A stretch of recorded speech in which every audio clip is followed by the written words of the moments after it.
दर्द हुआ डोलो ले लो, फीवर हुआ डोलो ले लो। अब तो लोग इसको टॉफी की तरह खा रहे हैं। लेकिन क्या आप जानते हैं डोलो 650 जैसी पेन किलर अगर आप रेगुलर लेते रहेंगे तो इससे आपकी किडनी, लिवर और हार्ट हेल्थ खराब हो सकती है। इस वीडियो में आपको बहुत सारी जरूरी जानकारियां मिलेगी, जैसे पेन किलर का असली साइंस क्या है, कौन से केमिकल्स इसमें होते हैं, इसके साइड इफेक्ट्स क्या हैं, क्या डोलो लेने से एडिक्शन होता है और क्या इसका कोई अल्टरनेट सॉल्यूशन भी है। तो ये सारी जानकारी मैं इस वीडियो में आपको दूंगा। तो ये वीडियो सिर्फ हेल्थ अवेयरनेस के लिए नहीं है, ये आपके लिए एक वेकअप कॉल है जिसमें आपको पता चलेगा कि आपको पेन किलर क्यों नहीं लेनी चाहिए। तो वीडियो शुरू करने से पहले अगर आप चैनल पर नए हैं तो जल्दी से चैनल को सब्सक्राइब कर लेना।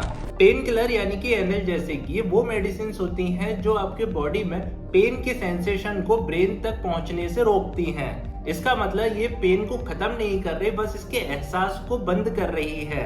पेन किलर 3 टाइप्स के होते हैं, पैरासीटामोल, एनसैड्स और ओपियोइड्स। सबसे पहले है पैरासीटामोल, जैसे डोलो 650, ये आपको माइल्ड पेन या फीवर के केस में दी जाती है।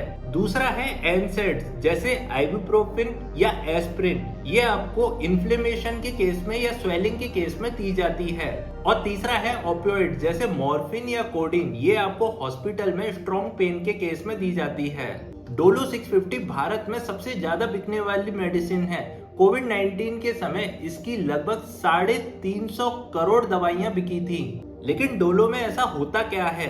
असल में ये प्रोस्टाग्लैंडिन्स को ब्लॉक कर देता है जो पेन और फीवर के लिए रिस्पॉन्सिबल होता है। लेकिन इसका ओवरडोज करने पे बनता है नेपकी। ये एक ऐसा केमिकल है जो आपके लिवर को डैमेज करता है। ये इतना खतरनाक है कि अगर आप एक दिन में 10 टैबलेट ले लेते हैं तो इससे आपका लिवर फंक्शन करना बंद कर सकता है, या फिर लिवर क्रोसिस या हेपेटाइटिस जैसी परेशानी तो हो ही जाएगी। एनसैड्स का ओवरडोज करने से किडनी डैमेज होती है और इससे हार्ट स्ट्रोक का खतरा भी बढ़ जाता है। बहुत ज्यादा आइबुप्रोफेन या एस्प्रिन आप लेंगे तो इससे आपको अल्सर और डाइजेस्टिव इश्यूज देखने मिलेंगे। और हाँ, ध्यान रखना, अगर आप एक लंबे समय तक ओपियोइड्स लेते रहेंगे तो ये आपको मेमोरी लॉस और मूड स्विंग जैसी परेशानी भी दे देगा। तो इसका मतलब ये मेडिसिन बहुत ज्यादा खतरनाक है। याद करो, शुरू में आपने डोलो सिर्फ फीवर के लिए ली थी, फिर आपको थोड़ी सी थकान हुई तो आपने ले ली, फिर उसके बाद हल्का सा डल फील किया तो ले ली, और फिर उसके बाद आपने ऐसे ही ले ली। इसका मतलब आप धीरे धीरे इस मेडिसिन के एडिक्ट हो गए हैं, क्योंकि हर बार इसको लेने के बाद एक तो आपको आराम मिलता है और इससे आपके ब्रेन को डोपामिन भी मिलता है। जितनी बार आपके ब्रेन को डोपामिन मिलेगा उतनी बार आपका ब्रेन उस चीज के लिए एडिक्ट होता चला जाएगा। तो फिर ऐसा क्या किया जाए कि आपका दर्द भी मिट जाए और आपको ये एडिक्शन भी ना हो? वैसे तो आपका शरीर खुद ही अपने आप में एक डॉक्टर है, इसको कोई भी केमिकल की जरूरत नहीं पड़ती है, अपने आप ही सेल्फ हील कर लेता है। तो बस आपको एक सही लाइफस्टाइल, एक सही डाइट प्लान और थोड़ा सा पेशेंस चाहिए। अपने शरीर में से पेन को खत्म करने के लिए आप हल्दी का यूज कर सकते हैं। हल्दी के अंदर होता है करक्यूमिन, जो कि एक एंटी इन्फ्लेमेटरी केमिकल है जो आपके शरीर में से दर्द को, स्वेलिंग को, इन सबको हटा देता है।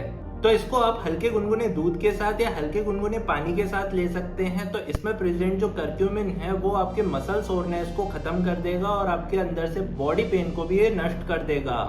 गिलोय, तुलसी और अश्वगंधा लेने से आपका इम्यून सिस्टम स्ट्रांग बनता है और जिसकी वजह से आपको बीमारियां नहीं लगती और इससे आपका लिवर भी डैमेज नहीं होता। आइस और हीट की थेरेपी अगर आप लेते हैं तो इससे मसल स्ट्रेन निकल जाता है, क्योंकि जो आइस होती है वो स्वेलिंग को खत्म करती है और जो हीट होती है उससे मसल रिलैक्स हो जाती है। और अब तो साइंस भी जानता है कि बहुत ज्यादा स्ट्रेस लेने से पेन और ज्यादा बढ़ जाता है। तो इसलिए कम से कम डेली 40 मिनट आपको योग प्रैक्टिस तो जरूर करनी चाहिए, जिससे आपकी बॉडी अपने आप ही हील करने लग जाए।